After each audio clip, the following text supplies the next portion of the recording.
반갑습니다. 오대영 라이브 오대영입니다. 국민의힘에서 또다시 배신자론이 등장했습니다. 최종 후보로 선출된 김문수 후보가 단일화에 적극적이지 않자 당 지도부와 한덕수 전 총리 쪽에서 배신이라는 주장을 했습니다. 사방의 압박에 김문수 후보는 결국 공식 활동을 중단했습니다. 파기환송 뒤 이재명 후보의 지지율에 어떤 변화가 있는지 짚어보겠습니다. 오늘 나온 중앙일보와 YTN 등의 여론조사를 종합하면 별다른 영향을 주지 않은 것으로 보입니다. 단도직입에서 여론조사 전문가 윤희용 오피니언즈 대표와 분석하겠습니다. 오늘의 출연자를 소개해드리고 이수진 앵커의 브리핑으로 시작하겠습니다.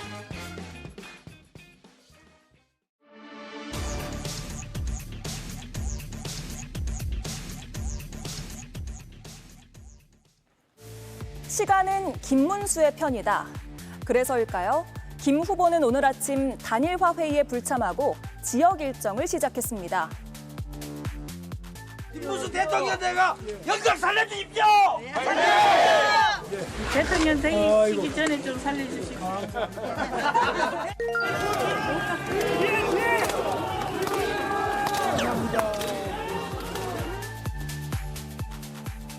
김문수 후보가 단일화 회의에 참석하지 않자 국민의힘 지도부는 곤란한 기색을 감추지 못했습니다. 아침 10시에 단일화 회의를 열려고 했었습니다만 한덕수 총리 측은 참석하기 위해서 대기를 하고 있었는데 김문수 후보 측에서 참석을 안 해서 단일화 회의는 1차 회의는 열리지 않았습니다. 소통이 안 되는 건 아닌데 뭐 어떤 일이 참 진척되지는 않는 것 같습니다. 결국 김대식, 엄태영 의원 등이 후보와 소통을 하기 위해서 직접 경주로 찾아갔고요. 권영세 위원장, 권성동 원내대표도 대구로 가겠다고 했습니다. 국민의힘 지도부가 조속한 단일화를 위해서 밀어붙이는 모양새가 나오고 있는데요. 절차 중 하나인 전당대회를 소집했고 내일 전당원을 대상으로 찬반 투표를 진행하기로 했습니다. 이런 분위기 속에서 김문수 후보는 일정을 중단하기로 했습니다. 당이 자신을 끌어내리는 것 같다며 서울로 가겠다고 말했습니다. 경선은 왜 세 차례나 했었는지 모르겠습니다. 이 경선 후보로서 하고 있는 일정을 지금 시점부터 중단을 하겠습니다. 공정성 문제도 제기되고 있습니다. 김문수 후보가 경선 과정을 치르면서 낸 기탁금이 3억 원으로 알려져 있는데요. 한덕수 총리는 당원이 아닐 뿐더러 당비도 내지 않았는데 후보 자리를 넘겨받을 명분이 부족하다라는 겁니다. 과연 데드라인 안에 단일화가 이루어질까요? 네, 김문수 후보가 공식 활동을 중단했습니다. 오늘부터 이틀간 1박 2일로 대구 경북을 방문했는데 대구에서 서울로 올라오고 있다는 소식도 들리고 있고요. 반면에 당 지도부는 김문수 후보를 만나기 위해서 서울에서 대구로 내려가는 상황이 벌어졌습니다. 서로 엇갈리는 거죠. 서울에서 대구로, 또 대구에서 서울로 만남이 이뤄질지는 모르겠습니다. 그리고 오늘 연휴의 마지막 날이죠. 이틀째 국민의힘 의원총회를 열었는데 이 자리에서 배신이라는 말이 또 등장을 했습니다. 들어보겠습니다. 단일화에 대한 확실한 약속, 한덕수 후보를 먼저 찾아보겠다는 약속, 그 약속을 믿고 우리 당원들과 국민들은 김문수 후보를 선택했습니다. 이제 와서 그런 신의를 무너뜨린다면 당원과 국민을 배신하는 것이고 반드시 단일화를 이뤄내야 합니다. 이를 위해 우선 전 당원께 의견을 여쭙도록 하겠습니다. 내일 5월 7일 전 당원을 대상으로 단일화 찬반에 대한 조사를 실시하겠습니다. 예, 어젯밤에도 의원총회를 열고 오늘도 의원총회를 열고 김문수 후보에 대한 압박이라고 봐야 될 것 같은데 현재 당내에서는 대다수가 단일화에 나서야 된다라는 입장이에요? 대다수가 아니라 뭐 전부가 단일화 협상을 빨리 해야 된다는 입장인 것으로 저는 확인하고 있습니다. 예. 이게 11일까지가 대통령 선거 후보 등록 마감일인데 이 마감일까지 두 사람 가운데 그러니까 김문수 후보와 한덕수 전 권한대행이 어떤 사람으로 단일화를 해서 국민의힘 후보로 입후보할 것인가를 정하지 않으면 국민의힘 후보 자격을 쓸 수 없기 때문에 또 예. 우리 당에 들어오는 200억 원 상당의 선거 보조금을 사용할 수 없기 때문에 사실상 선거를 제대로 치르기 어렵다라는 아주 대단한 그 위기의식이 있는 것 같습니다. 그래서 권영세 비대위원장 같은 경우엔 본인이 11일까지 단일화를 성사시키지 못하면 비대위원장에서 물러나겠다라는 배수진까지 찍고 있는 모습인데요. 처음에는 김문수 후보가 후보로 선출된 이후에 그래도 일정 정도 숨 돌릴 시간을 줘야 되는 것 아니냐라는 분위기도 조금 감지되는 것 같았는데 그러나 이 시간이 갈수록 김문수 후보가 어떻게 이 후보로 최종 확정될 수 있었느냐, 단일화를 적극적으로 추진하겠다, 신속하게 추진하겠다라는 약속을 하고 당선된 만큼 예. 그 약속을 지켜야 하는 것 아니냐라는 분위기가 팽배합니다. 예. 11일이 지나면 기호 2번 국민의힘 한덕수 이걸 쓸 수 없다는 거죠. 그렇습니다. 예. 예.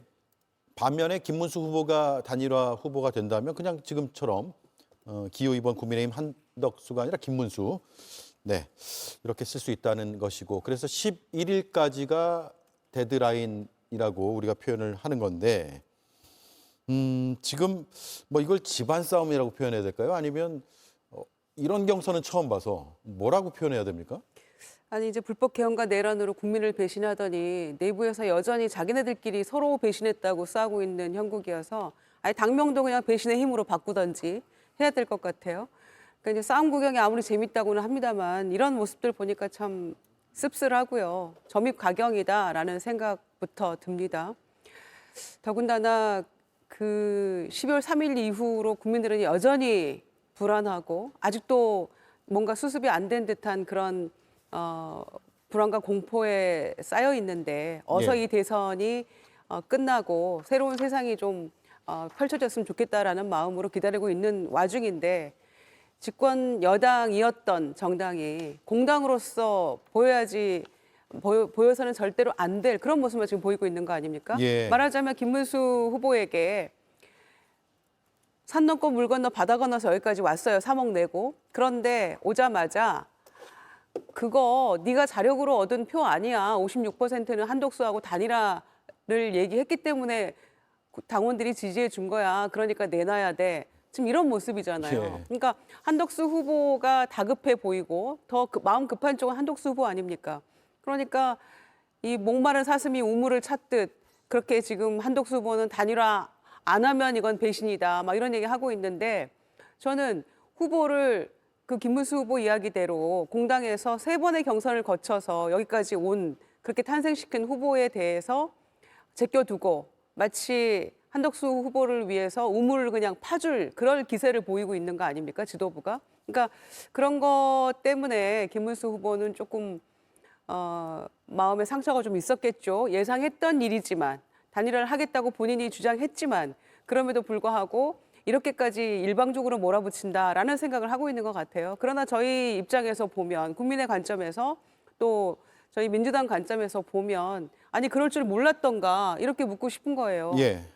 계속해서 이 몇 차례 경선 과정에서 본인은 단일화하겠다고 얘기를 했던 것인데 그러면 본인이 약속했던 거는 또 어디로 가는 것인가라는 생각이 들고 또 한편 한독수 무소속 후보 측의 입장에서 보면 아까 얘기했던 것처럼 당비 1,000원 한 장도 안 냈던 그런 사람이 지금 완전히 시체말로 날로 무임승차하겠다고 저렇게 딱 대기하고 있으면서 본인이 마치 당연하다는 듯이 이 후보 자리를 탐내는 그런 모습도 정말 말이 안 되는 것 같아서 예. 명분 없는 후보들이 나와서 명분 없는 지금 단일화를 위해서 싸움을 하고 있는데 적어도 집권당이었던 국민의힘이 그조차도 관리가 제대로 안 되고 있다. 공당으로서의 어떤 자격 그런 모습들은 완전히 무너지고 있는 게 아닌가 생각합니다. 예.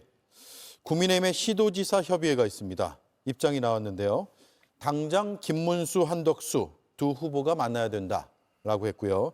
단일화를 통한 대선 승리는 일치된 염원이고 명령이다라고 시도지사 협의회에서 입장을 냈습니다. 저건 시도지사들이 다 서명하거나 동의한 거니까 네. 나왔겠죠? 시도지사 협의회가요. 우리 국민의힘이 배출한 지난 지방선거에서 배출한 광역시 단체장 또 도지사 이런 분들로 구성이 돼 있는데 지금 국민의힘 전반이 갖고 있는 인식은 명확합니다.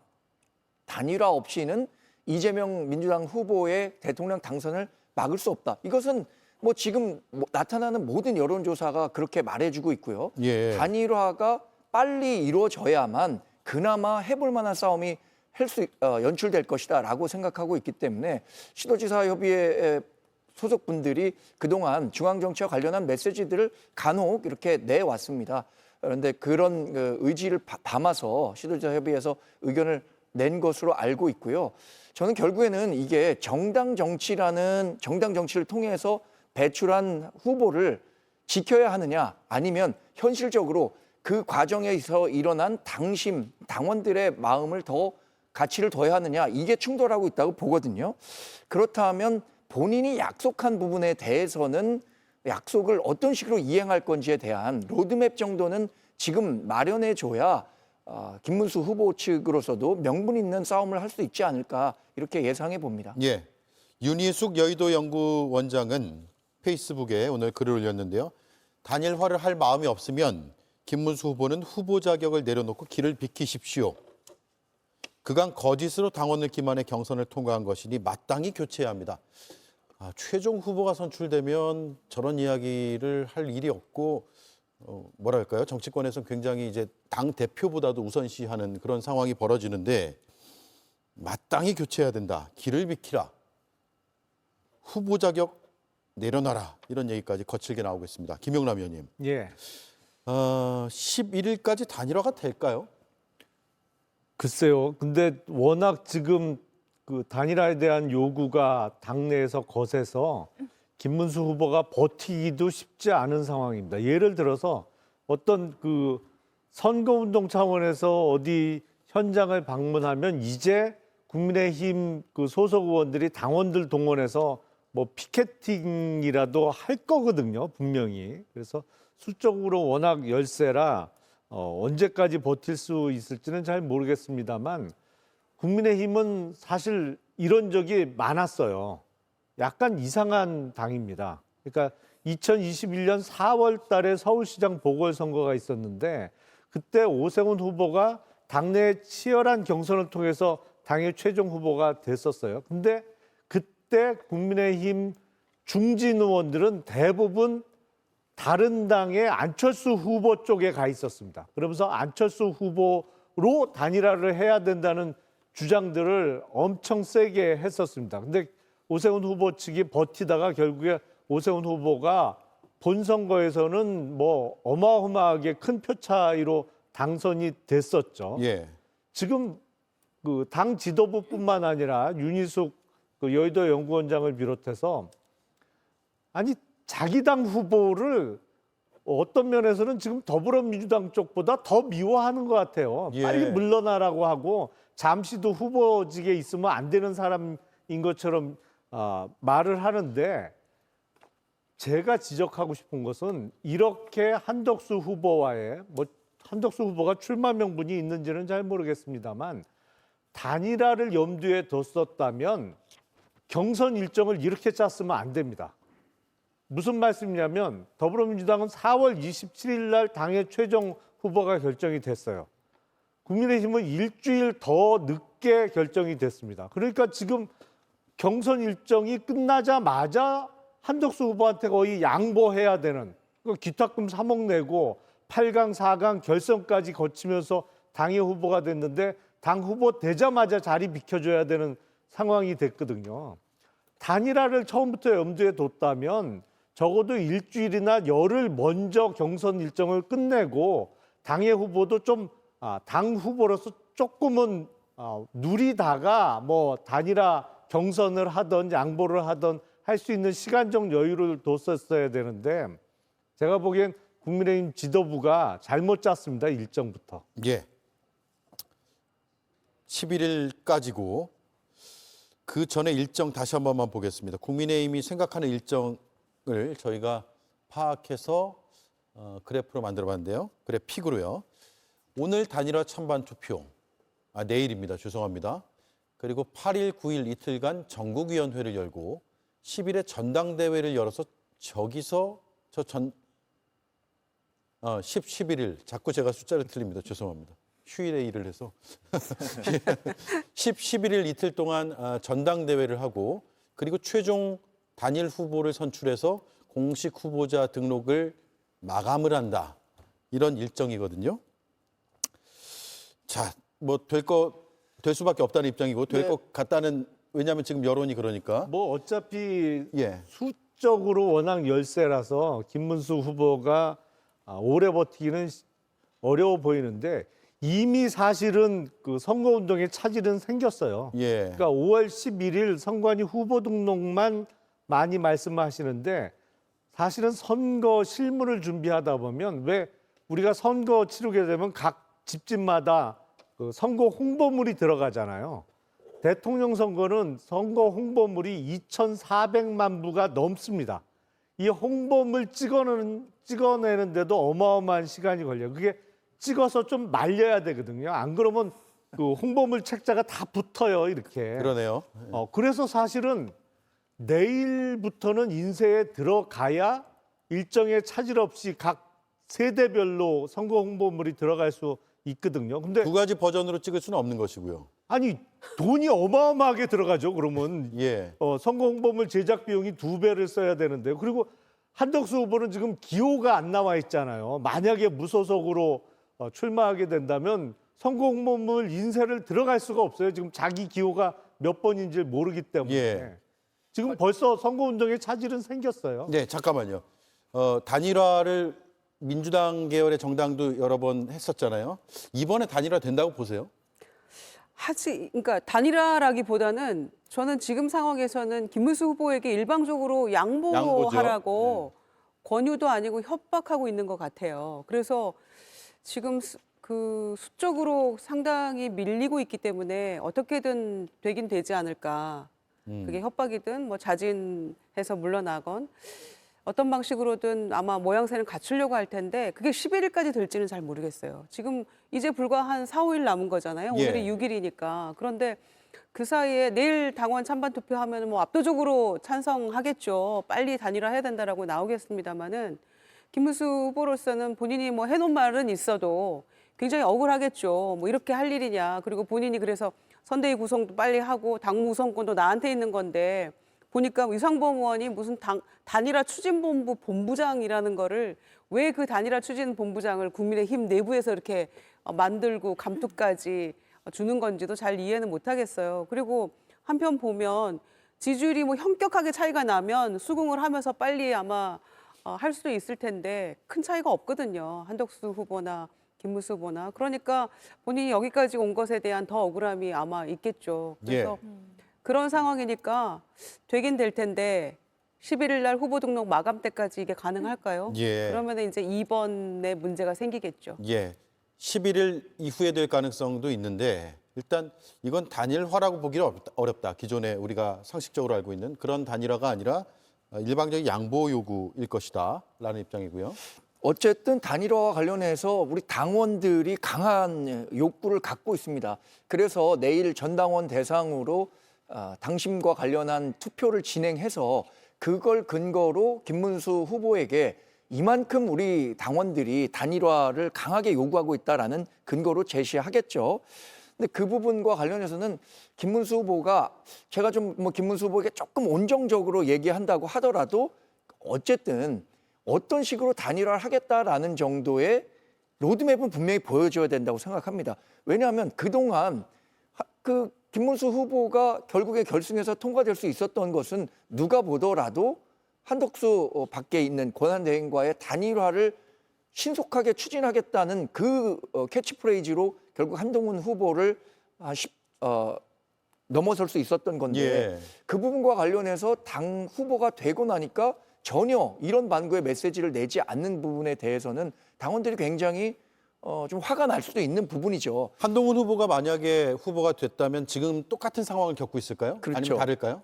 당연히 단일화와 관련한 그 똑같습니까? 압박이 있었을 것이라고 생각합니다. 그런데 그 한동훈 후보는 당시에 단일화와 관련해서 국민의힘 후보가 중심이 돼서 추진해 가겠다. 그리고 한덕수 전 권한대행과의 단일화와 관련해서도 조금은 스탠스를 두는 모습을 보였었다는 점. 그것 때문에 이만큼의 압박이 있지는 않았겠죠. 예. 더군다나 한동훈 후보 같은 경우에는 당내에 한 20명 정도의 현역 의원이라는 당내 기반이 있는데 지금 김문수 후보 같은 경우에는 현역 의원이라고 할 수 있는 분을 손으로 꼽기 어려울 정도로 당내 기반이 약한 상태거든요. 그렇기 때문에 이 김문수 후보에 대한 단일화 압박 그 강도가 훨씬 더 높게 형성돼 있는 것 아닌가 이렇게 예상해 예. 볼 수는 있겠죠. 김문수 후보가 모든 후보로서의 공식 활동을 일단 중단한다고 발표를 했는데 현장에서 발언이 들어와 있습니다. 바로 들어보겠습니다.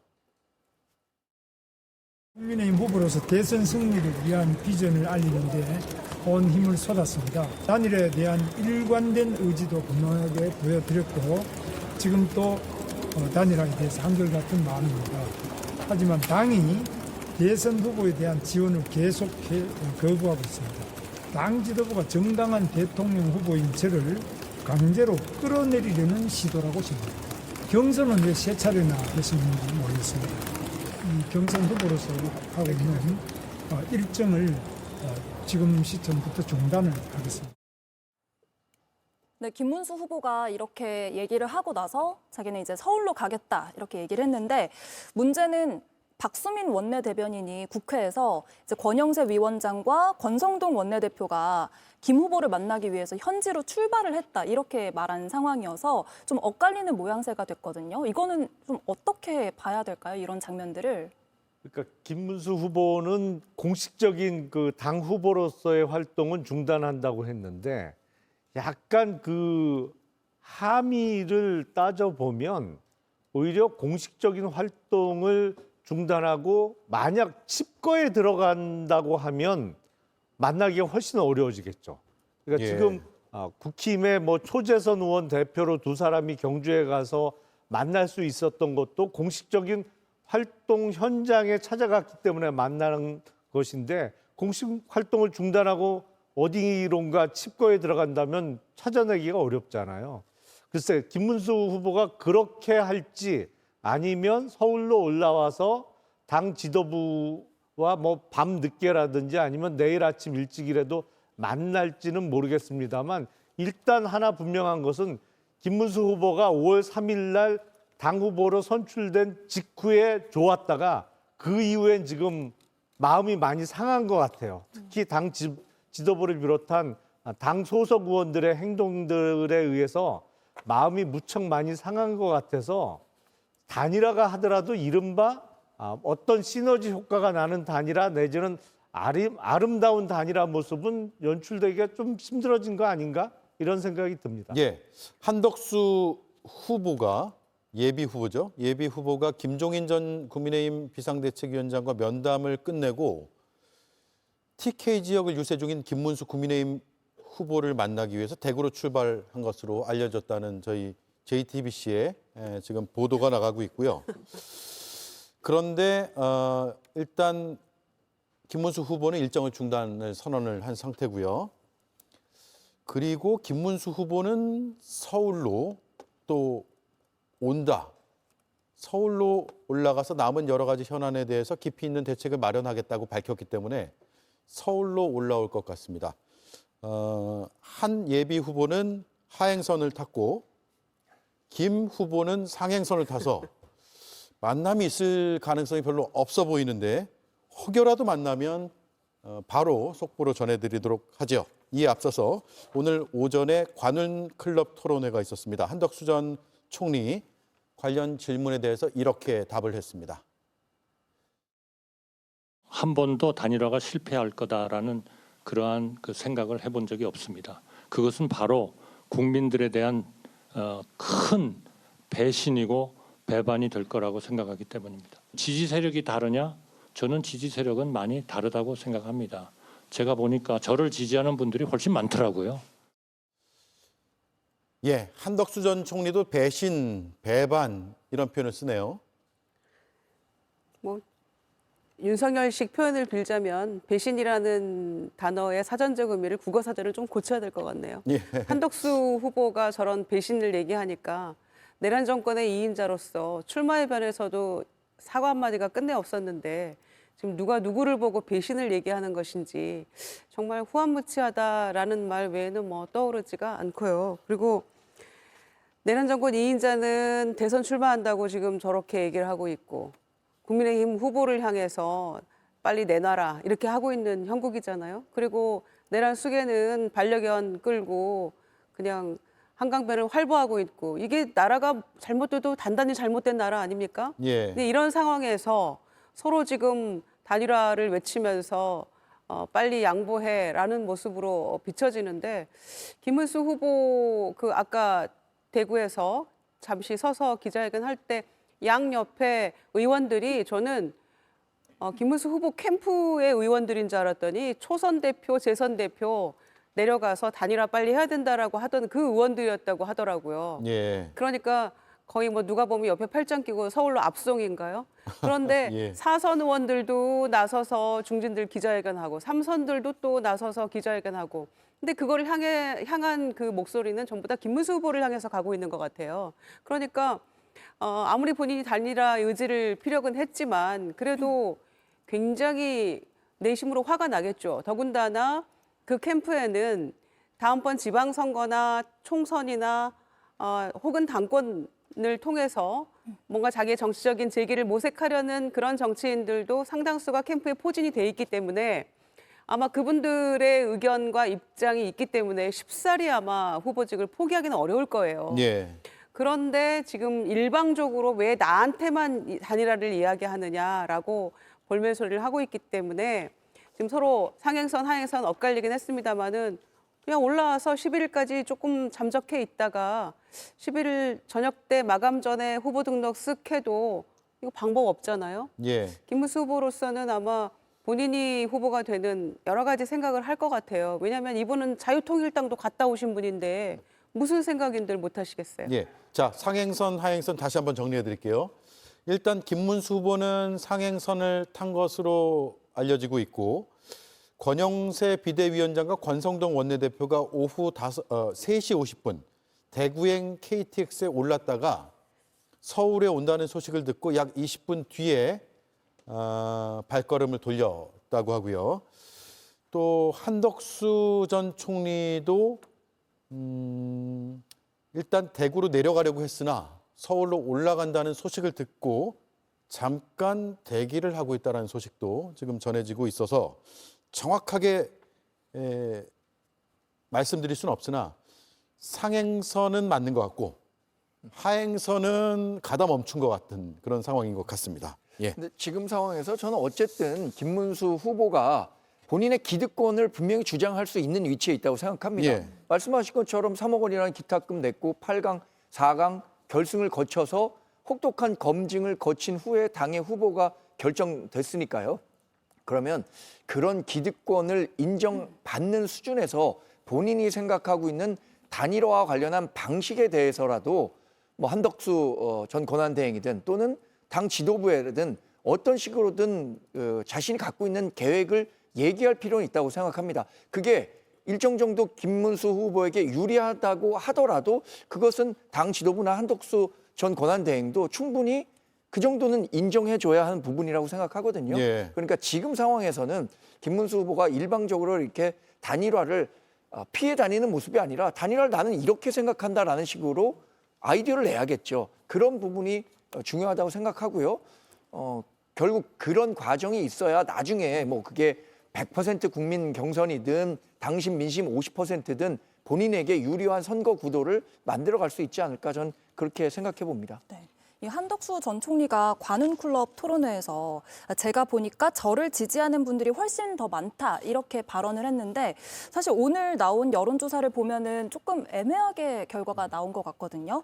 대선 가상 양자 대결을 보면 한덕수 전 총리로 단일화를 했을 때 이재명 후보가 51%, 한덕수 전 총리가 41%, 그리고 김문수 후보로 단일화를 했을 때도 52%, 39% 이렇게 해서 사실 그 김문수 후보로 단일화를 했을 때랑 한덕수 총리로 단일화를 했을 때 그렇게 큰 차이가 없는 걸로 나왔어요. 그러네요. 그래서 앞으로 더 이렇게 입장차가 좀 좁혀지기가 쉽지 않지 않을까 이런 생각도 좀 드는데요. 그러니까 이번 여론조사 결과만 놓고 보면 김문수 후보가 분명히 이런 부분을 부각시킬 것 같아요.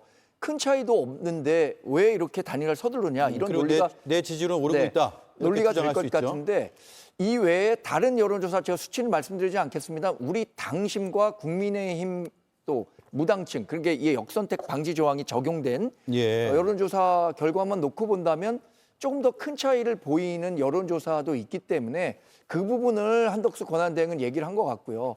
지금 김문수 후보 같은 경우에는 이 결과를 바탕으로 앵커께서 말씀하신 것처럼 본인이 컨벤션 효과도 발생하고 있고 그런 측면에서 조금 더 시간을 갖고 단일화 협상에 임하겠다라는 생각을 분명히 갖고 있을 건데 그렇다면 제가 말씀드린 것처럼 그 정도 로드맵은 얘기해야 한다는 거죠. 최소한 어느 일정을 본인은 생각하고 있고 그것이 25일이든 11일이든 이 부분에 대한 얘기도 없으니까 뭐 당원과 현역 의원들이 더 많은 압박을 가하고 있는 상황이라고 볼 수 있겠습니다. 예. 그 지지율과 관련해서 김문수 후보의 지지율이 앞으로 계속 오를 거냐라는 것을 단언하기는 어렵습니다만 한덕수 후보는 지지율이 내려갈 가능성이 많은 건 틀림없습니다. 예. 왜냐하면 이 정치권은 항상 정치권에 막 들어오는 이른바 정치 신인, 물론 한덕수 후보가 연세는 제일 많으십니다만 정치 신인인 거는 틀림없잖아요. 예. 정치 신인은 항상 어드밴티지를 받고 들어옵니다. 하지만 선거운동이 본격화되거나 정치 일정을 거듭하는 과정에서 대부분 이게 내려가요. 우리가 2017년도 대선을 앞두고 당시 뉴욕에서 막 귀국했던 반기문 전 유엔 사무총장이 얼마나 지지율이 높았습니까? 하지만 그 지지율이 2주가 안 갔어요.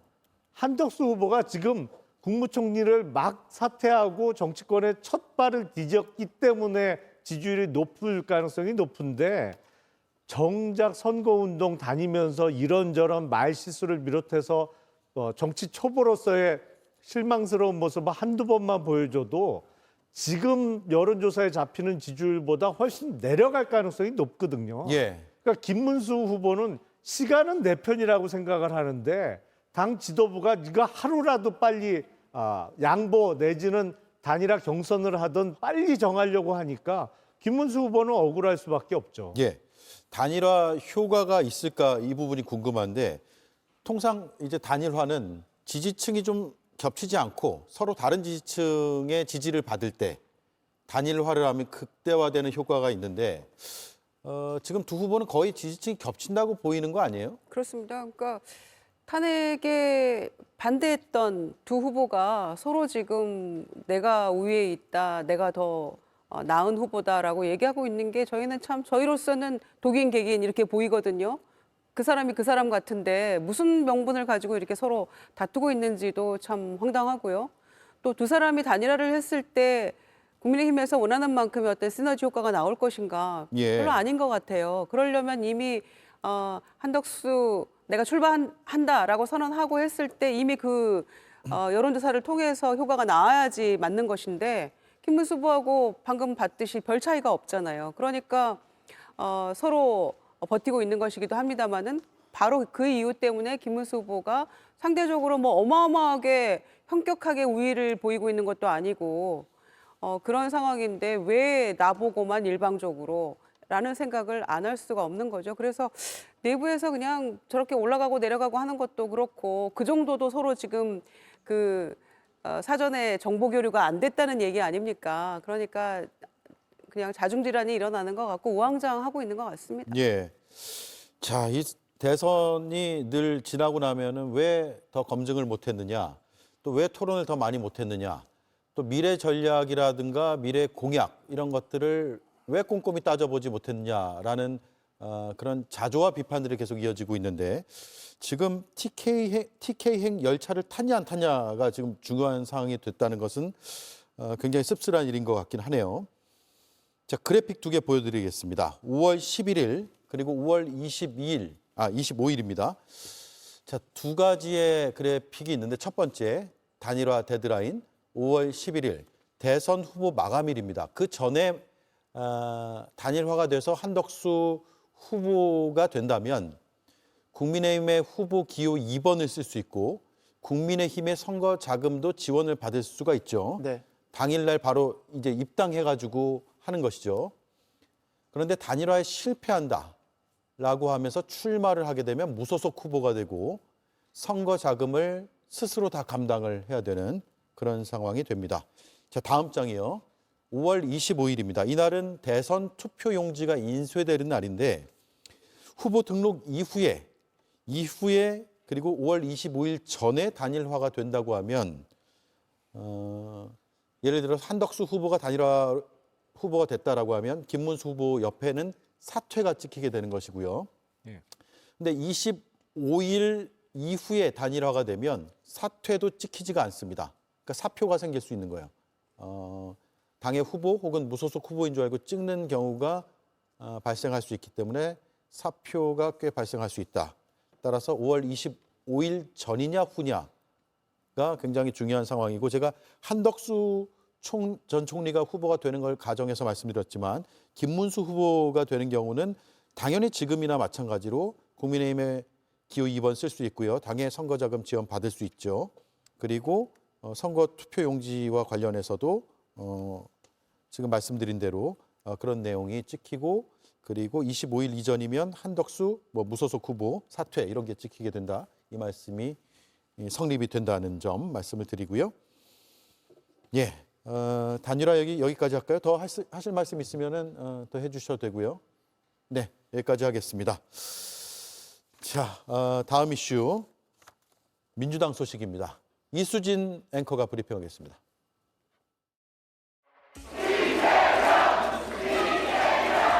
제가 이때까지 정치 활동하면서 참으로 많은 곳을 다녔는데 이렇게 많이 환영해 준 건 처음입니다, 여러분. 이재명 후보가 놀랄 정도로 이 후보를 반기는 환영 목소리가 시장 전체에 울려 퍼졌습니다. 오늘 현장 반응도 좋았지만 여론조사 결과도 긍정적이었습니다. 대법원의 파기환송 이후에도 이재명 후보를 향한 지지는 큰 흔들림이 없다는 게 나타나고 있습니다.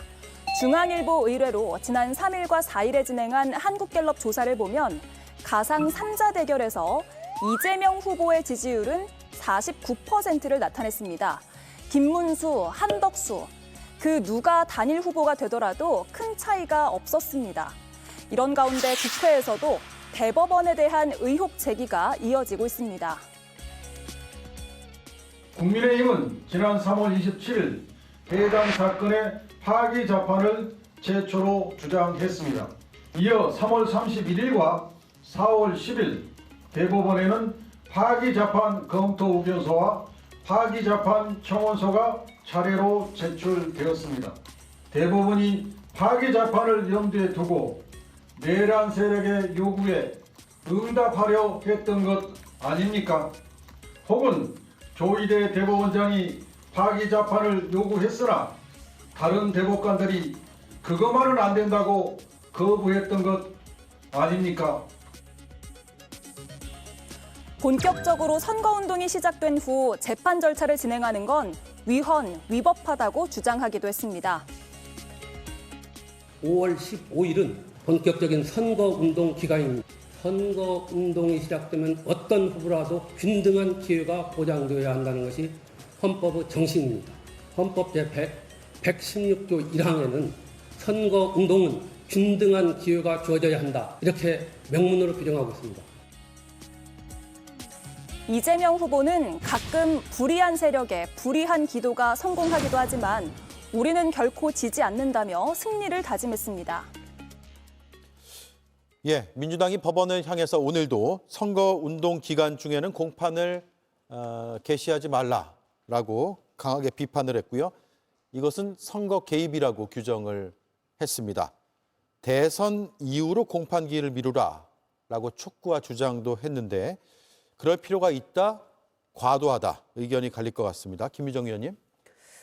일단은 사법부가 과거에도 이제 총선이든 뭐 지방선거든 선거 기간 동안에는 의도적으로라도 선거에 그 개입하거나 또 영향을 줄 수 있다라는 그런 의혹을 떨쳐내기 위해서 예. 그 선거운동 기간 중에는 재판을 하지 않거나 이런 방식 혹은 연기해달라고 요청하면 연기해주거나 이런 식으로 했었는데 이번 경우에는 대법원의 어떤 상고심 그 판결로 인해서 사법부가 노골적으로 이 선거운동에 말하자면 일종의 한 사람의 플레이어로서 뛰어들었다는 그런 생각이 들거든요. 그래서 사법부에 대한 불신을 자초한 측면이 있다 이렇게 생각하고요. 그래서 더군다나 지금 그 환송심 같은 경우에는 완전히 당일날 그 고등법원에서 형사 7부에 배정을 하고 또 공판기일도 잡고 심지어는 우편 송달은 그냥 아예 없어져 버리고 직접 그냥 송달하는 그런 식의 굉장히 예외적인 일들 그리고 굉장히 속도전으로 지금 가고 있는 거 아닌가 환송심마저도 이런 모습을 보여주고 있거든요. 그래서 왜 이게 이재명 후보에게만은 이렇게 하는 것인가라는 의심 하나가 있고요. 두 번째는 이를테면 이재용 회장의 환송심 선고 같은 경우에는 1년 반이 걸렸거든요. 그리고 또 원세훈 국정원장의 경우에도 환송심이 다시 선고되기까지 한 6개월이 걸렸어요. 그러면은 그것도 이제 유죄 취지의 파기환송의 경우였는데 이렇게까지 고등법원에서 달려야 될 이유가 있는 것인가? 바로 그런 점에서 선거운동 기간에는 균등하게 기회를 부여해야 된다는 헌법 116조의 어떤 정신에 입각해서 사법부가 너무 노골적으로 이거는 개입하는 거 아니냐라고 예. 비판할 수밖에 없는 것이고요. 그래서 이제 이런저런 법 개정안들도 지금 발의를 해서 통과를 시키자 이런 얘기인 것이고요. 특히 5월 12일까지 그러니까 대선 기간 동안에 대선 이후에 재판 열겠다라고 선언해 달라고 요구하는 것은 바로 그런 헌법 116조의 취지에 근거해서 5월 12일 날 이제 11일에서 12일 넘어가는 자정이면 선거운동 시작이잖아요. 네. 그러니까 그 시간은 21일간은 온전히 국민의 시간이고 주권자인 국민이 후보들을 보고 판단할 수 있는 그런 기회를 줘야 한다라는 취지에서 그렇게 요구를 했기 때문에 고등법원에서 이제 이 부분을 어떻게 할지 조금 지켜봐야 될 것 같습니다. 공식 선거운동 막 시작해서 쭉 달리고 있는데 그 중간에 재판 나와라라고 해서 하루를 선거운동을 못 해버리면 그 선거 결과와 상관없이 선거 유세를 하지 못함으로써 얻게 되는 피해는 꽤 있다. 예, 상당하죠. 예. 벌써 5번 정도 지금 재판이 선거운동 기간에 잡혀 있거든요. 예. 간단한 문제입니다. 이렇게 사법 리스크 재판받지 않아도 되는 후보를 냈으면 저런 논란은 하나도 없었을 겁니다. 그런데 그런 후보를 선출했기 때문에 이런 문제가 발생한 거고요. 사법부에 대한 불신을 스스로 초래했다라고 말씀하시지만 이번 판결로 더 많은 사람들이 사법부가 정확한 결론을 내렸다. 공신력을 더 회복했다. 이렇게 보는 분들이 더 많을 겁니다. 그리고 법원이 선거에 개입하려고 한다? 법원은 법원의 시계에 따라서 움직이는 겁니다. 대법원에서 이번에 왜 이번 판결이 지금 나와야 하는지에 대해서 충분한 설명을 했습니다. 첫 번째, 633 원칙이 지나치게 지연되면서 지금 1심 26개월, 2심 4개월, 대법원까지 2심 걸린 겁니다. 벌써 1년 반 전에 나와야 할 결론을 내지 못했기 때문에 지금이라도 빨리 내야 한다고 설명을 했고요. 1심과 2심이 극명한 판결 내용의 차이를 보였기 때문에 이에 따른 사회적 혼란을 종식시킬 필요가 있다라고 해서 예. 파기환송한 겁니다.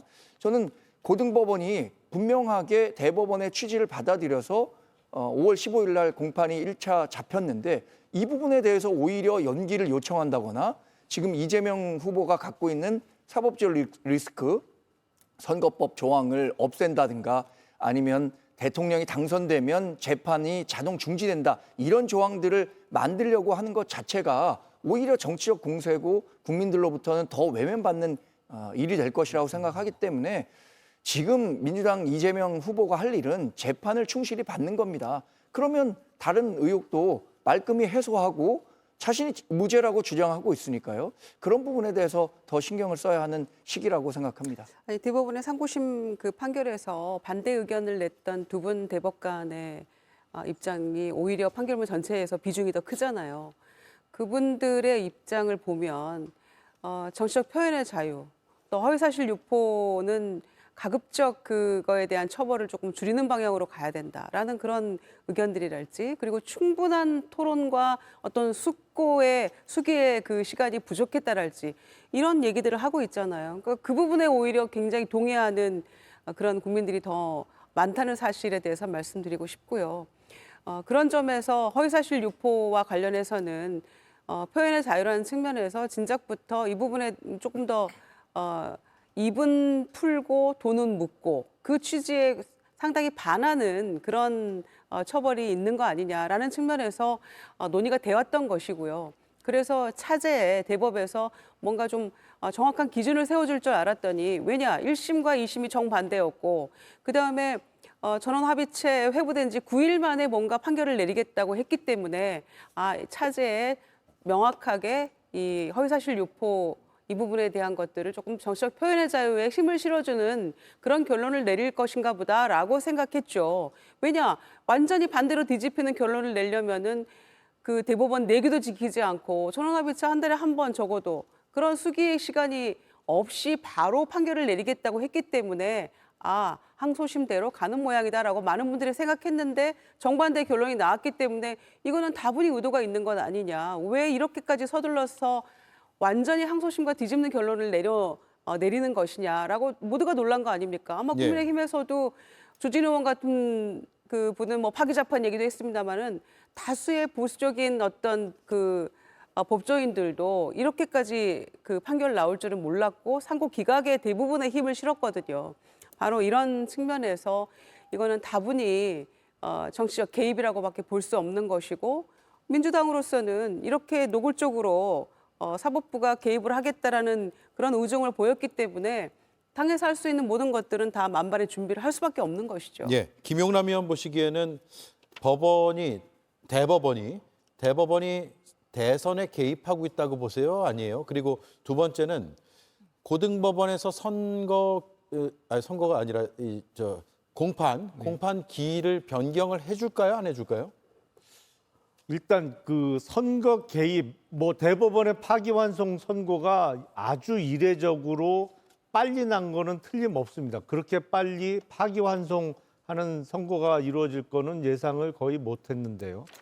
그런 의미에서 어떤 의도가 있는 거 아니냐라는 의심을 해볼 수는 있습니다만, 단적으로 선거 개입이라고 단정하기에는 만약에 파기 자판을 하면서 피선거권을 없애버렸다면 그 얘기가 맞겠죠. 하지만 파기 환송이 되는 순간에 6월 3일 대선 전까지 그 판결이 확정되기는 어려운 스케줄이거든요. 그래서 선거 개입이다라고 단정하기는 조금 어렵다고 보고, 저는 5월 12일부터 대선의 공식적인 선거운동 기간이기 때문에 적어도 22일간의 선거운동 기간 중에 특정 후보에 대해서 재판 출석을 요구하는 것은 적절하지 않다고 봅니다. 예. 다만 제가 검사 동일체의 원칙은 들어봤어도 판사 동일체의 원칙은 못 들어봤어요. 그런 말은 없습니다.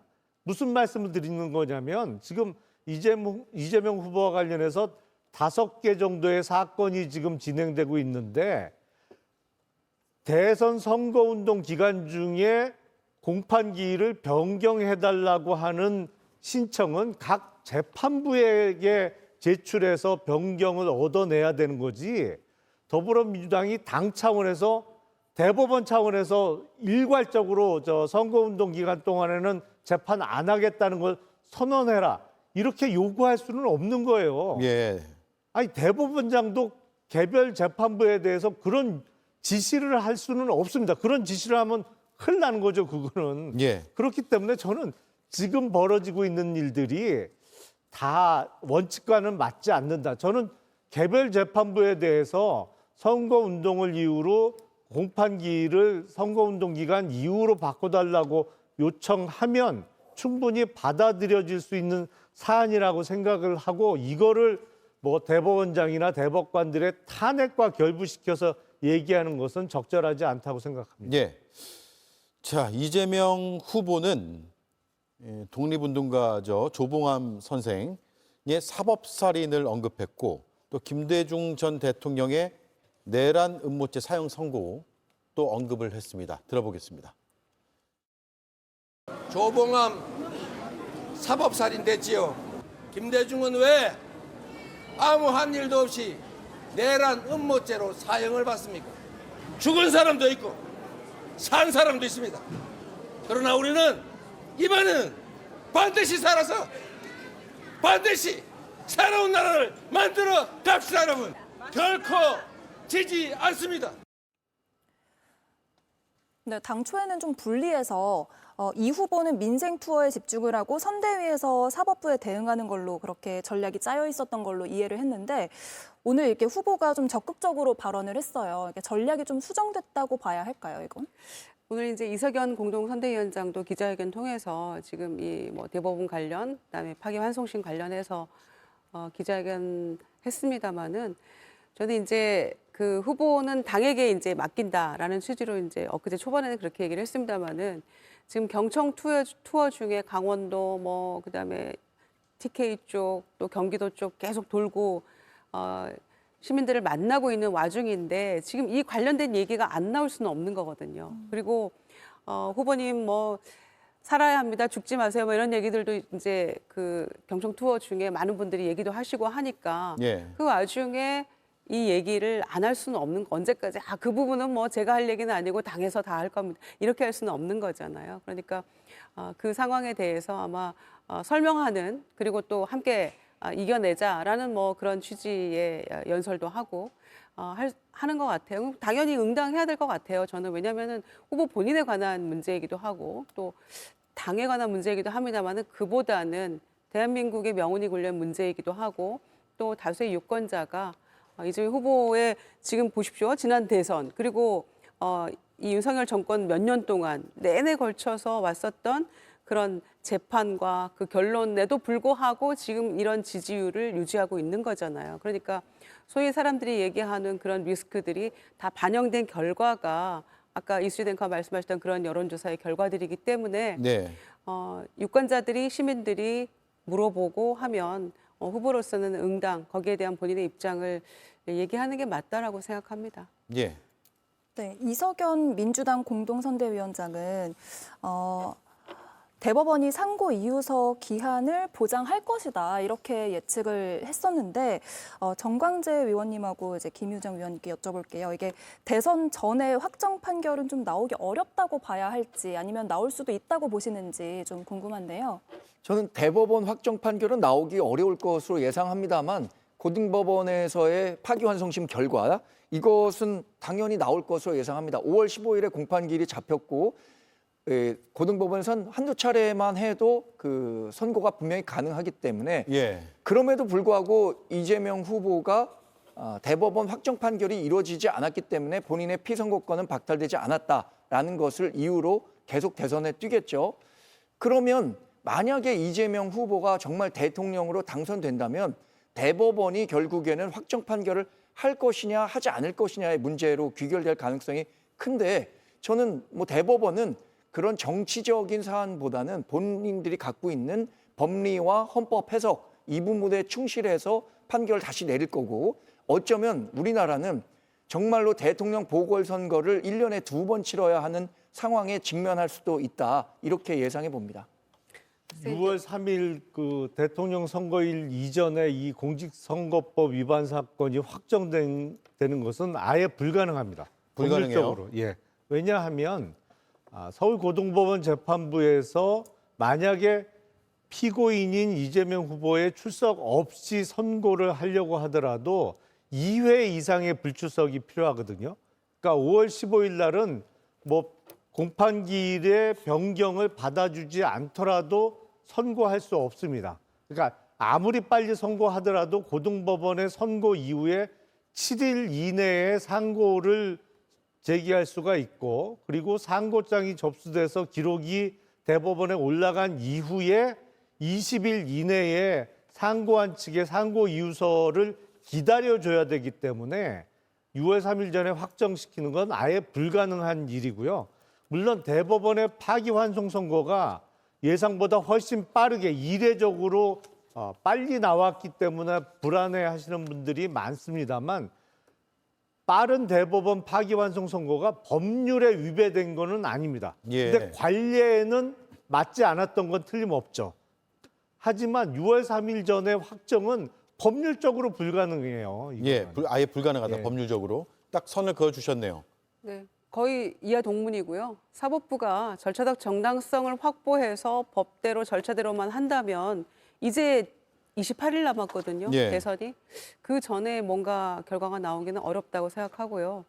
또 이제는 거듭 말씀드리지만 주권자인 국민의 시간이기 때문에 억지로 뭔가를 바꾸려고 하는 시도는 있어서는 안 된다라고 생각하고 국민에게 오롯이 이 대선에서의 어떤 판단을 맡겨야 하는 그런 시간이라고 생각합니다. 예. 자, 마지막으로 오늘 나온 여론조사 결과 잠깐 보여드리고 마치도록 할게요. 여기에 대해서는 의견을 구하지는 않겠습니다. 중앙일보 의뢰로 한국갤럽이 조사한 대선 가상 3자 대결인데요. 이재명 49%, 김문수 33%, 이준석 9%로 나타났습니다. 자, 하나 더 있죠. 한덕수 후보가 단일 후보가 될 경우 이재명 마찬가지 49%, 한덕수 36%, 이준석 6%로 이재명 후보가 50%에 거의 근접하는 40%대 후반 지지율을 계속해서 보이고 있습니다. 지난 5월 3일부터 4일까지 조사를 했거든요. 5월 1일에 파기환송이라는 선고가 있었고 그 뒤에 이뤄진 여론조사라는 점을 감안하면 지지율에 큰 영향을 미친 것은 아니다. 혹은 미미한 영향을 미쳤다. 이런 분석이 가능할 것은 같습니다만 잠시 뒤에 윤희웅 대표와 인터뷰를 하기로 돼 있기 때문에 여론조사 전문가의 분석을 또 이어서 들어보도록 하죠. 네, 오늘 세 분 말씀 고맙습니다.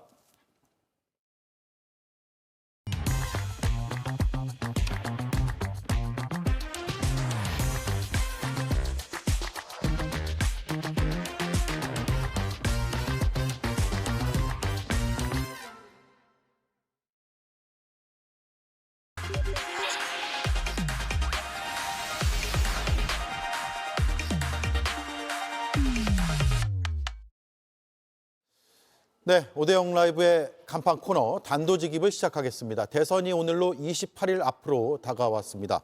여러 기관에서 여론조사 결과를 발표하고 있고요. 거의 아주 큰 차이가 나는 흐름은 나타나지 않고 있는데 일부에서는 좀 차이가 나는 수치도 나오기도 하고요.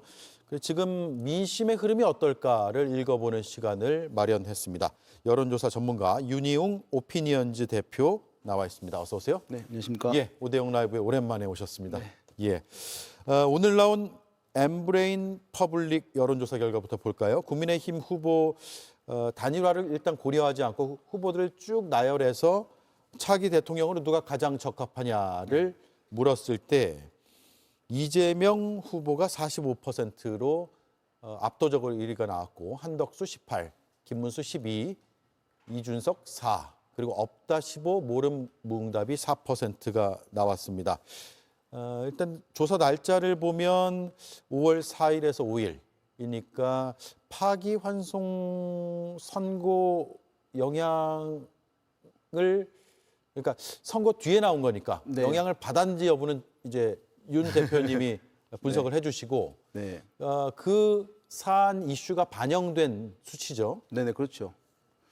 지금 보게 되면 그렇지만 이제 가장 이제 관심이 있었던 것 그 사이에 두 가지가 있었던 것이거든요. 뭐냐 하면 국민의힘의 경선이 어쨌든 마무리가 1차적으로 된 것이고 또 한 예. 가지 더불어민주당 이재명 대표 전 대표 이재명 후보의 이제 대법원 파기환송이 이제 있었던 사안이거든요. 이것이 이제 여론에 어떻게 영향을 주었을까 상당히 이제 초미의 관심이었는데 지금 이후에 나온 조사들을 여러 가지 이제 오늘 살펴보게 되면 크게 이제 영향을 많이 주지는 않은 상황, 큰 이전과 큰 변동이 없는 상황들을 대체적으로 보여주고 있는 것이거든요. 전당대회를 끝냈어도 그렇고 네. 파기환송이라는 결과가 나왔어도 그렇고 예, 특히 이제 이재명 후보의 지지율도 큰 이제 변화가 없는 그런 상황입니다. 지금 보시는 이제 조사 결과는 이른바 다자대결 구도 조사라고 부르는데요. 모든 후보들을 이제 한 문항에 넣고 선택지들을 불러주면서 하는 것인데 40% 중반대의 지지를 보이고 있는 그런 상황입니다. 또 자세히 보게 되면 우리가 대선에서 중도가 중요하다는 얘기를 많이 하거든요. 예. 그래서 중도층 민심이 이제 어떤지도 상당히 중요합니다.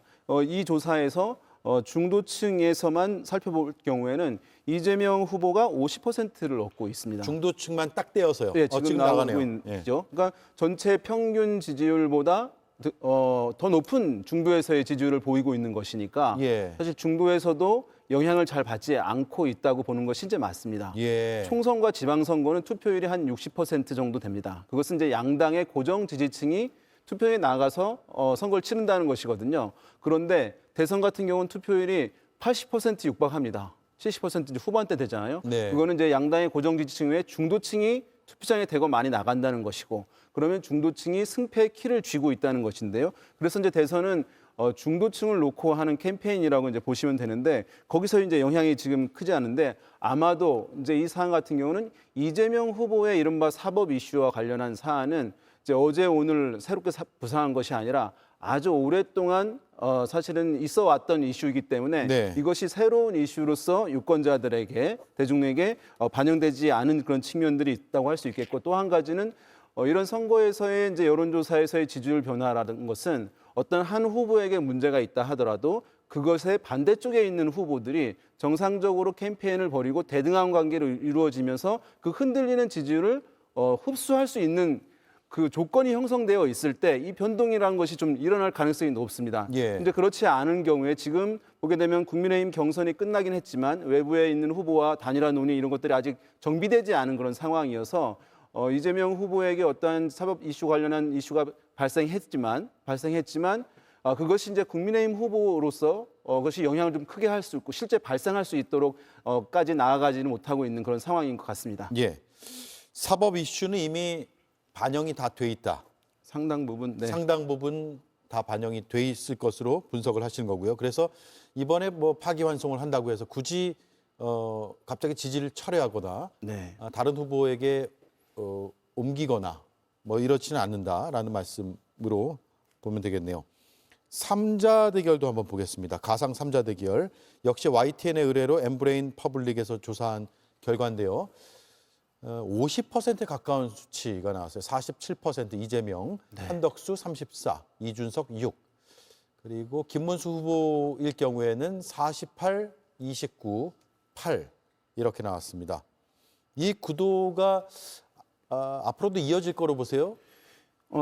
이제 아까 나온 이제 다자 대결 조사 같은 경우는 이제 앞으로는 사라지게 될 것입니다. 앞으로 이제 이 3자 대결 조사가 중심이 될 것으로 이제 보여집니다. 예. 그런데 이제 이 3자 구도가 실제 선거 막판까지 이루어지고 선거에서도 이렇게 치러지게 될 경우 아마도 그것은 민주당에서 가장 선호하는 구도일 거라고 보여집니다.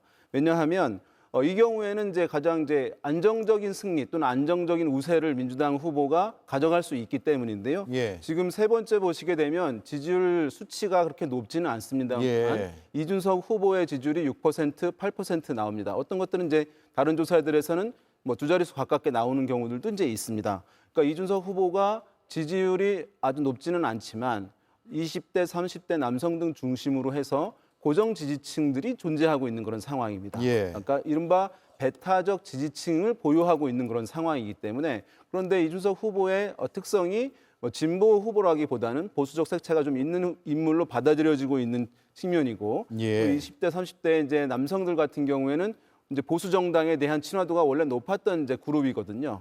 그런 면에서 봤을 때는 이준석 후보가 계속 존재한다라고 할 때는 이런 흐름들이 일강, 일중, 일약의 구도 흐름들이 지속될 가능성 상당히 높다고 보는 것이 맞겠습니다. 예.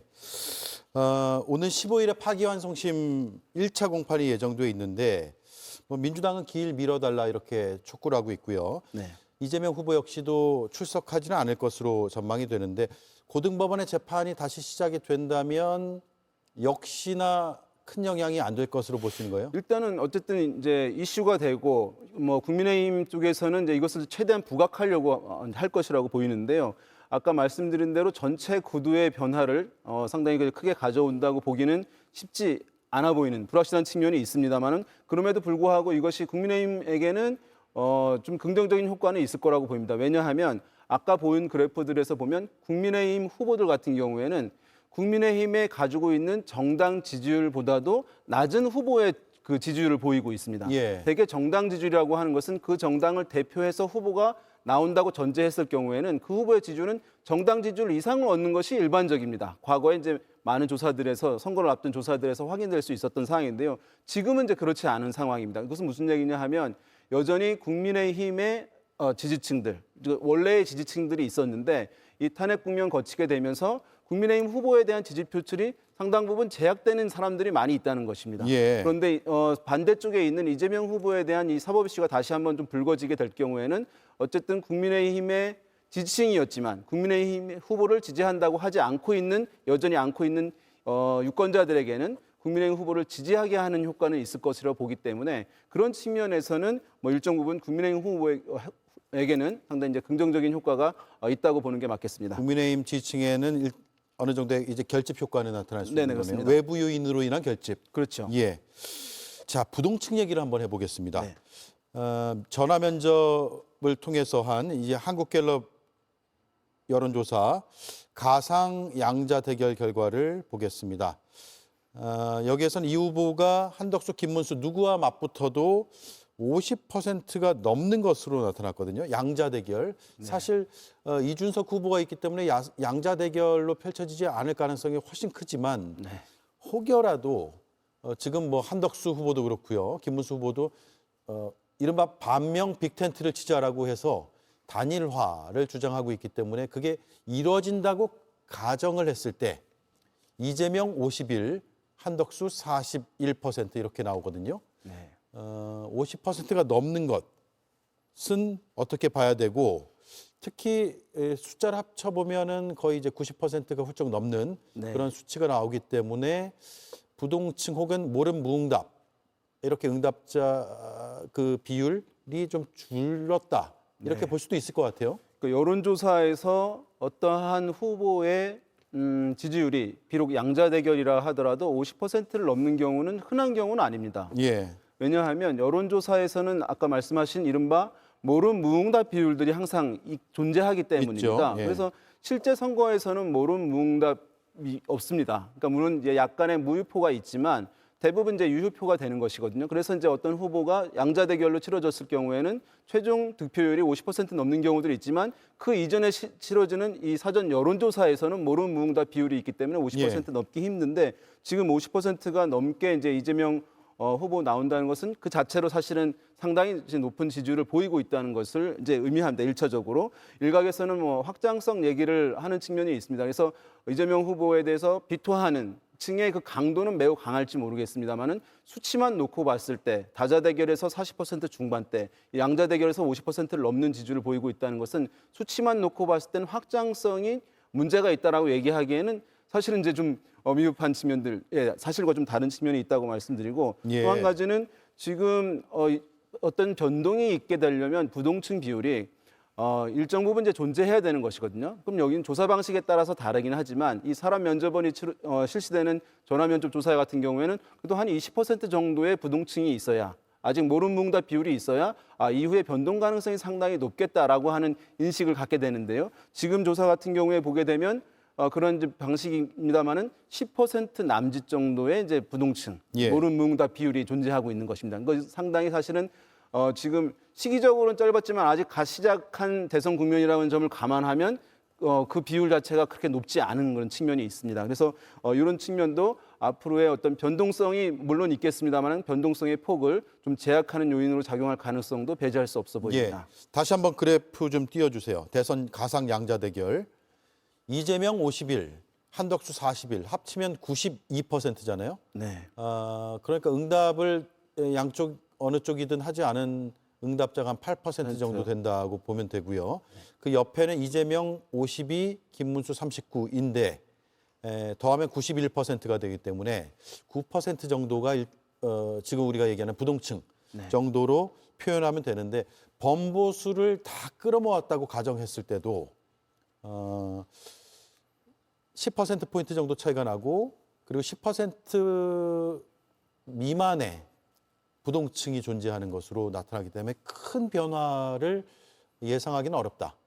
물론 이제 조사라고 이것이 이제 질문을 받은 사람들이 응답하는 것이기 때문에 어떤 분들은 이것을 보고 대한민국의 국민들이 51%는 모든 국민들의 51%는 이재명 후보를 지지해야겠다고 강한 생각을 이미 굳혔다라고 생각을 하실 수도 있을지 모르겠습니다만 예. 그거는 아닙니다. 그렇죠. 왜냐하면 질문을 받은 사람이 응답을 이제 한 것이기 때문에 그래서 이제 조사라고 하는 것은 이후에는 뭐 변화 가능성은 여전히 이제 있다고 보는 것이 맞겠습니다만은 과거에 이제 다른 조사들의 경향을 봤을 때 부동층 비율이 갓 시작한 대선임을 감안할 때 상당히 사실은 작다는 점을 감안하게 되면 이것이 이제 변동폭을 좀 줄일 수 있다는 그런 이제 예상을 해볼 수 있는 측면입니다. 예.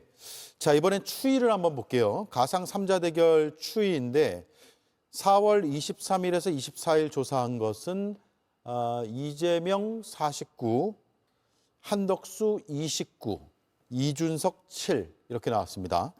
5월 4일에서 5일 그러니까 오늘 발표된 조사를 보면 이재명 47, 한덕수 34, 이준석 6. 물론 오차 범위가 있어서 뭐 떨어졌다, 올랐다, 뭐 많이 올랐다, 소폭 올랐다 이런 표현을 쓰기는 어렵습니다만 어쨌든 추세적으로 한덕수 후보가 약간 오른 걸로 봐야 될 수도 있는데 이런 추세는 출마 선언의 영향이 컸다고 봐야 될까요?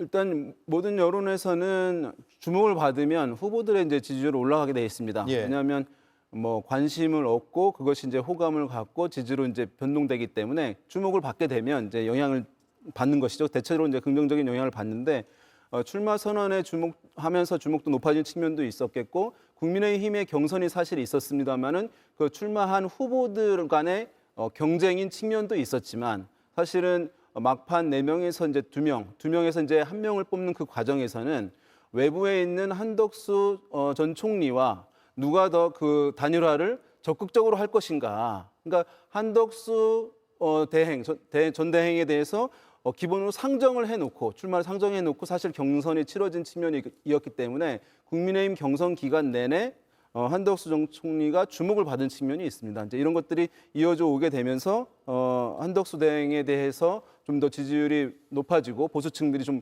지지가 모아지는 그런 현상들이 강화된 것으로 분석이 됩니다. 예. 단일화 얘기로 넘어가겠습니다. 김문수, 한덕수 두 후보가 이제 단일화를 어찌 됐든 하는 방향으로 지금 얘기가 되고 있는데 범보수 단일화 후보는 누구인가라는 질문에 한덕수 29, 김문수 19, 없다 45인데 이건 전체 응답자고요. 국민의힘 지지층만 떼어서 봤을 땐 한덕수 59, 김문수 29, 없다 6으로 확 줄었습니다. 그런데 뭐 저걸 보고 누가 될 것 같냐 이런 질문 드리지 않겠습니다. 중요한 건 한덕수, 김문수 두 후보의 지지층이 거의 겹쳐서 단일화를 하더라도 서로 다른 지지층이어야 뭔가 이 시너지 효과가 나는데 그렇지 않을 것이다. 그러니까 예상보다 기대보다 단일화 효과가 크지 않을 것이다라는 분석을 하는 쪽도 있더라고요. 동의하세요? 맞습니다. 과거처럼 이제 이른바 DJP 연합처럼 뭐 지지층이 이제 이질적이죠. 김대중, 김종필 전혀 다른 이제 지지층을 갖고 합쳐진 것이고 노무현 정부도 나중에 파기되긴 했습니다만은 이질적인 지지층을 가지고 합쳐지면서 시너지 효과가 발휘됐던 것인데 지금 보면 한덕수 후보의 지지층을 분석해 보게 되면 보수 성향층 또는 국민의힘 지지층 또 지역별로 봤을 때는 TK 대구 경북 지역에서 상당히 이제 높은 지지를 보여서 다른 국민의힘 후보의 지지층을 놓고 보는 것과 사실은 그 싱크로율이 매우 이제 높은 측면이 있습니다. 그러니까 지지층이 같게 되면 후보가 합쳐진다 하더라도 추가적으로 지지율이 더 높아지는 그 현상들은 제약될 수밖에 없는 것이거든요. 이거 지금 현재 한덕수 대행을 그래서 유권자들 같은 경우에는 물론 이제 비정치권에 있었던 인물로 새롭게 보시는 분들도 있지만 지지층을 분석해 보게 되면 국민의힘 후보로 인식하는 경향도 이제 사실은 상당 부분 이미 많이 반영이 되어 있는 것이기 때문에 그런 면에서 국민의힘으로서는 이제 단일화를 하는데 어떻게 좀 더 합침으로 인해서 시너지 효과를 발휘하게 할 것인가 이것에 대한 이제 고민도 깊을 것으로 보입니다. 자, 시간이 한 2분 정도 남아서 마지막 질문을 드려야겠네요. 역대 대선하고 한번 비교를 해보겠습니다. 한 달 전쯤에 나온 여론의 조사 그런 흐름과 대선 당일에 나왔던 이제 개표 결과가 많이 차이가 나느냐 아니냐 어떻게 뭐 크게 달라지느냐 아니면 비슷한 흐름이 결국 이어지느냐 이게 중요할 텐데 갤럽 여론조사 2012년 11월입니다. 11월에 대선 한 달 전에 박근혜 39, 문재인 24, 안철수 20 이렇게 나왔고요. 2017년 4월은 이것도 역시나 이제 조기 대선이 이루어졌기 때문에 5월에 그 한 달 전인 4월에 문재인 38, 안철수 35, 홍준표 7 이렇게 나왔었잖아요.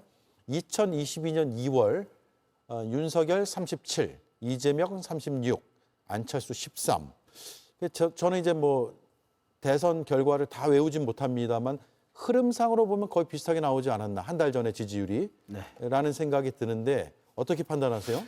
뭐 이거 법칙은 아닙니다. 예. 네, 사실은 이제 변수도 있을 수 있고요. 네, 그래서 이제 이것을 뭐 단정적으로 얘기할 수는 없는데요. 뭐 변화 가능성은 여전히 있다고 볼 수 있겠는데 다만 이제 왜 이런 얘기들이 많이 나오고 실제 이제 이런 사례들이 많이 있냐 하면 한 달 전쯤 되고 대선에 들어가게 되면 사실은 후보들이 열심히 선거 캠페인 하고 정당도 사실 전사적으로 달려들게 됩니다. 그러면 선거 동안에 이 후보들이 모든 것을 사실 바쳐서 선거 캠페인이 이루어지기 때문에 어느 한쪽이 일방적으로 공격을 하거나 어느 한쪽이 일방적으로 또 공격을 받아서 불리해지거나 이런 경우 많지 않습니다. 공방이 이제 있게 되는 것이죠. 그래서 사실은 이 마지막 이제 한 달 정도 기간 동안은 양쪽 진영이 너무 치열하게 대결하기 때문에 그 안에서의 이제 변동성이라고 하는 것이 사실은 크지 않다는 점, 그것이 이제 대체적인 흐름이 이제 그대로 이제 가는 흐름들을 과거 선거에서 보여줬다는 것을 의미하는 것인데요. 뭐 다만 뭐 여전히 이제 그럼에도 불구하고 캠페인을 통해서 변화 가능성들 이제 있고 또 실제 후보 간의 지지율이 좀 박빙일 경우에는 막판 한 달 여전히 이제 중도층들 마음 정하지 않은 분들이 있기 때문에 뭐 끝까지 봐야 될 필요는 있다고 하겠습니다. 예, 법칙은 아니다. 다만 참고로 한번 분석을 해봤다. 이 정도로 말씀을 마무리하면 되겠네요. 고맙습니다. 네. 네, 지금까지 윤희웅 오피니언즈 대표였습니다. 자, 다음 4번 문제로 넘어가 볼게요. 혹시라도 방해될까? 모든 순간 조용하게. 타이어, 본질에 대하여. 넥센 타이어. 많은 사람들이 차가운 음료를 마실 때 불편함을 느끼죠. 센소다인은 민감한 치아의 시린 증상을 예방 완화해 줍니다. 센소다인의 차이를 경험해 보세요. 빠른 화력은 기본. 요리 매연까지 잡는 건 기술. 오, 공기가 다르네. 새로운 주방 시스템의 탄생. 나비엔 매직. 가스레인지도 나비엔 매직. 활력 있는 하루를 위한 영양 가득 센트룸 실버. 생기 넘치는 당신을 위한 영양 가득 센트룸 실버. 50대 이상에게 필요한 기초 영양을 하나를 모두 담은 실버 전용 멀티비타민 센트룸 실버. 요즘에 우리나라 정치 상황을 보면서 전란 생각을 자주 했습니다. 큰 공통점이 있기 때문인데 용감하고 현명한 국민이 위기에 빠진 나라를 구한다는 그런 점이 바로 그것입니다. 영화계 거장이자 한국 영화를 세계에 알려온 박찬욱 감독의 한마디가 큰 울림을 줬습니다. 박 감독의 말처럼 위기에서 나라를 구한 것도 더 크게 도약시킨 것도 국민이었습니다. K민주주의는 국민이 이뤄낸 것이고 K컬처와 K반도체, K바이오, K게임, K푸드 등 그 성과를 다 열거하기도 힘듭니다. 이제는 K정치가 응답할 차례입니다. 한 달도 남지 않은 대선, 여전히 권력 투쟁이나 배신자론에 매몰돼 있는 듯합니다. 국민이 이뤄낸 성과를 어떻게 발전시킬지 치열한 토론을 하기에도 남은 28일은 부족합니다. 앵커 한마디였습니다.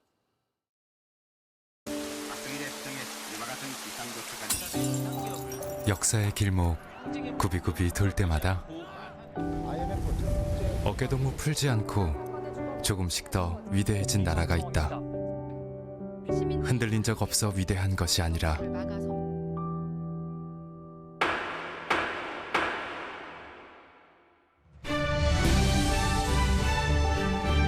흔들릴 때마다 바로 섰기에 더 위대해진 대한민국이기에 가능한 대한민국. 가장 어두웠던 시간을 빛으로 바꾼 위대한 대한국민 여러분께 감사드립니다. 진정한 내란 종식으로 민주주의를 회복하고 대한민국 경제를 살리겠습니다. 더불어민주당. 네, 오대영 라이브 마치겠습니다. 내일 뵙겠습니다. 고맙습니다.